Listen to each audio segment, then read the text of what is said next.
damn it, that's nice too, right? You know what, Steve? I always look at that at the same time, and I'm like, what's their life look like? Are they happy people? I'm actually a very motherfucking happy person. I am really happy. You know what I mean? So like, and if I really wanted to, can I go out and do 50, 60 deals by this time? I really, really, really think I can, but I'm not willing to sacrifice that much of my life and time to actually do it, because I have cool shit. Why the fuck do I have cool shit? I have cool shit because I want to use my cool shit. You know what I mean? So why did I blow my brains out trying to do it if I don't have the time to enjoy it? So how much more am I going to add? Like, how many more cars you want to add? How much more shit do you want to add? It just doesn't make sense. If you're going to do something to get something, you have to have the time to enjoy it. Look at this, for example. I always talk, you know, I made an example. Is this on? Yeah, they're on. So we all want more, clearly, in life, but we're all going to the same spot, and that's even when we die. We're all going to be in the dirt at some point. So it's all, we're all literally going to the same spot. If you're going from Toronto into Florida, let's say, for example, we're all going to get there somehow. One's driving, one's taking coach, one's taking business class. The other one's got his own jet. We're all going to be landing there at some point. The guy driving might have to leave a few days earlier, but we're all, and I've done that, you know, multiple times this year. And we're all getting to the sunny state of Florida. And then we're going to go to the beach. We all share the same coastline. If the guy with the Learjet is in more of a private setting and the guy that drove in is in an open public beach, but the same water and the same bloody sand, okay? I like my hillbilly champagne, my Coors Light, this is it, you know? So, and there's other people drinking whatever. If it's Chardonnay, you know, by the glass, but we're all drinking alcohol at some point. And then it's like, you're going to go out at night and you're going to go to the best restaurant you're going to want to go to. You're going to get a steak dinner, let's just say.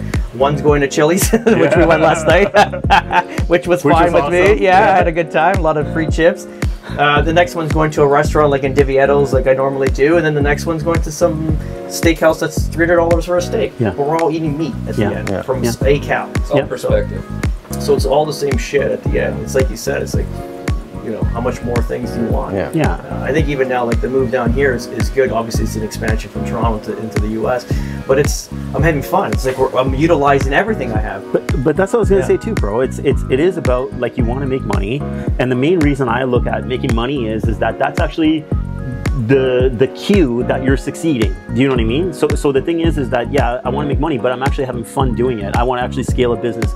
I'm actually having more fun trying to figure out how to scale the business, how to do it properly, how to make it work better and whatnot. And the money is just like the effect of it. That's the side effect of what is happening, actually. So it's not that I'm actually chasing the dollars. I'm enjoying the process. I want to make it work. I want to see this thing spin on its own. That's not the only metric that we should measure success by, and I feel like that's what we do. You know, the almighty dollar. There's so many other things that go into happiness. You know, like, can you think of the happiest person you know, like hitting off the top?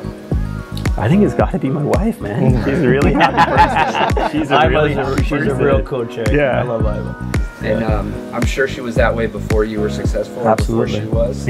You see, it doesn't matter. It really doesn't matter. It's about quality of life. You know what, dude? Talking about that, like I did a video last week about, like, 20 years ago, I bought my first condo when I was 21 years old. You know, and I even made a joke about it in the video. And I tell people I bought a crappy condo, but I was the happiest dude ever. I grew up in like nonprofit welfare housing with my parents.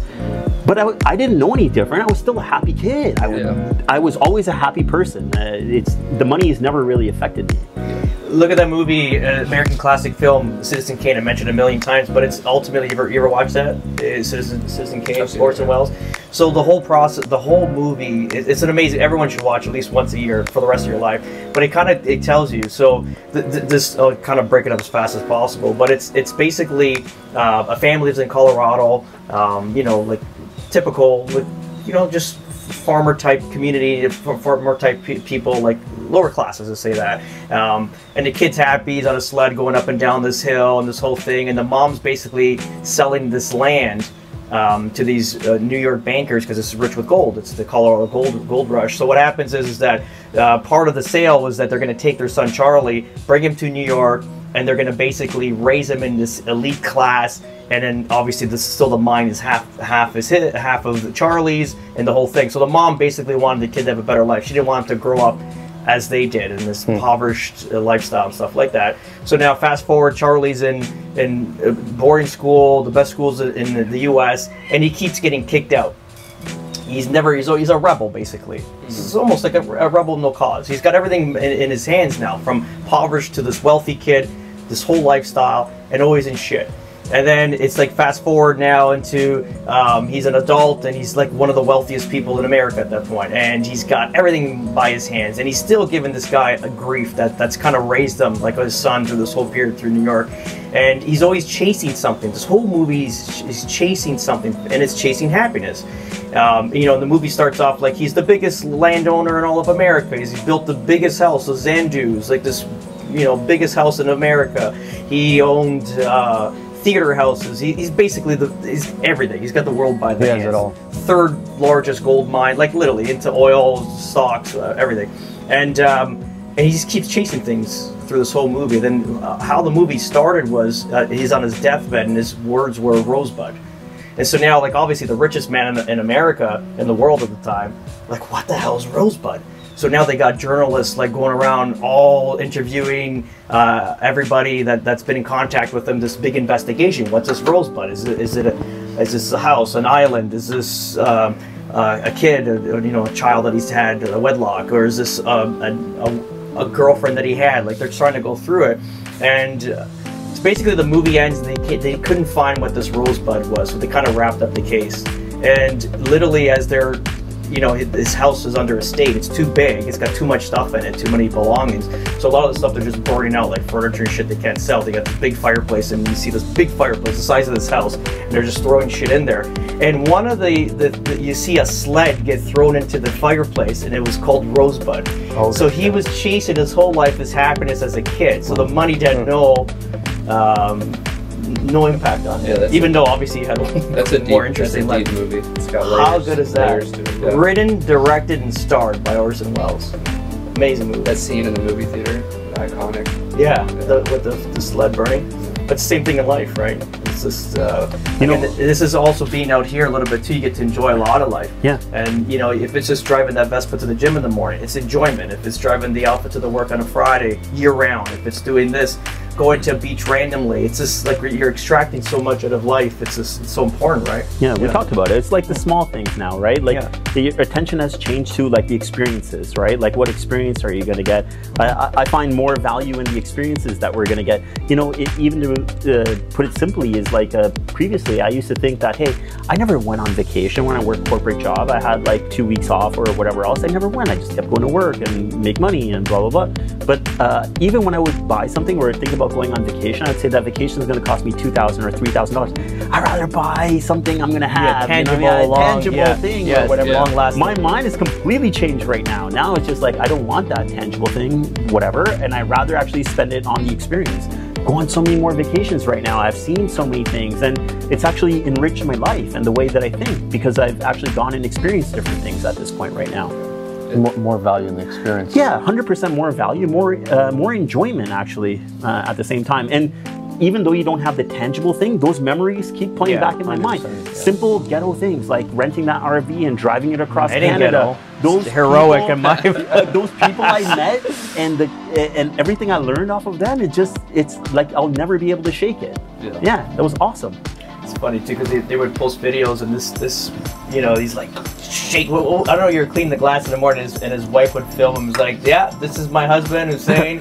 He's a maniac. He's like, it's like 5-4 in the morning. He's like motivated to get to this destination. And you can see him. He's like cursing through the window, like scraping the glass. He's like scraping all the bugs off of it. That's what it was. Yeah. What did you say to her? You told me that story. It's like, either you're gonna stay in the back, because it was a pickup truck with a camper cab, right? And we slept in a Walmart parking lot. And I want to make my agenda. You know what I mean? Yeah. So I was basically like, listen, girl, you have a choice. Either I'm gonna get in the front right now in 5 minutes and start driving, and you can stay in this bed, or you can come in the front and you can go to sleep in the front seat. Like, it's your call, but I'm gonna drive in 5 minutes. Because tell us the journey, like how many kilometers. Wait, so why did you do this? For fun. Just so where'd you go from? So I basically went from Toronto all the way to like Vancouver. So I think we covered what, like around 3,000-4,000 kilometers or something like that. Either side of Canada? Yeah, almost. Halfway, I would say, about half, three-quarters. Yeah, maybe three-quarters. Is it 3,000 kilometers there? I think it's about 3, but we didn't drive back. We like basically left it and flew back. Okay. That was part of our plan. But yeah, we were in this camper cab for 11 days. Like 2,000 miles. Yeah. Okay. Yeah, so we just kind of stayed in Walmart parking lots and explored the area. How long did it take you to go from Toronto? We went slowly, but we basically try to bomb it out of Toronto into Alberta because nothing is really interesting from that point. And no offense to anyone, but like, but basically we bombed it out in like 2 days, and then we just took the next 9 days of like slow chill and went around everywhere. And yeah, like we'll never forget that. That's awesome. Yeah, I love road trips. You got to do it here. You got to go from here to California. That would be pretty cool. Yeah, I would definitely like to do that. This is like different. Every state's a different country. Yeah. They all have their own culture. They all have their own. Like it's crazy. It's just so. I can't imagine like every other place I've been. There's not like a separation of culture within. Like there is a little to some degree, but here it's like each state. Like you can. There's even the accents. Like I can listen to somebody talk and know like, oh, they're from this part. Oh, that's pretty cool. Like, is it the same in Canada? Do people? A little bit. Like if you talk about like East Coasters, I don't know about so much West, like Vancouver and Calgary. That's basically the same. It's almost just Calgary. East, Calgary would have more of a southern accent, right? Yeah. More of a draw. A little bit, yeah. Alberta, that's like our Texas. Okay. Yeah. Like, do I sound like a hick to like compared to other Americans that you've talked to? Like, No. people tell me I have a southern. Like I say, sound a little southern. You sound more southern for sure. Yeah. Which to me, I hear but somebody. we sound like Yankees to you, so. Not really. You don't have any kind of like northern accent to me, at least. Like maybe it's because I've been around you so much. I've worked on it. I've dropped all the. I don't even want to say it. Yeah, you can't say it because it might stick in your mind. Well, we're also Italian, so that's normally like, hey, but yeah. But yeah, I mean, it's all about quality of life. That's the key.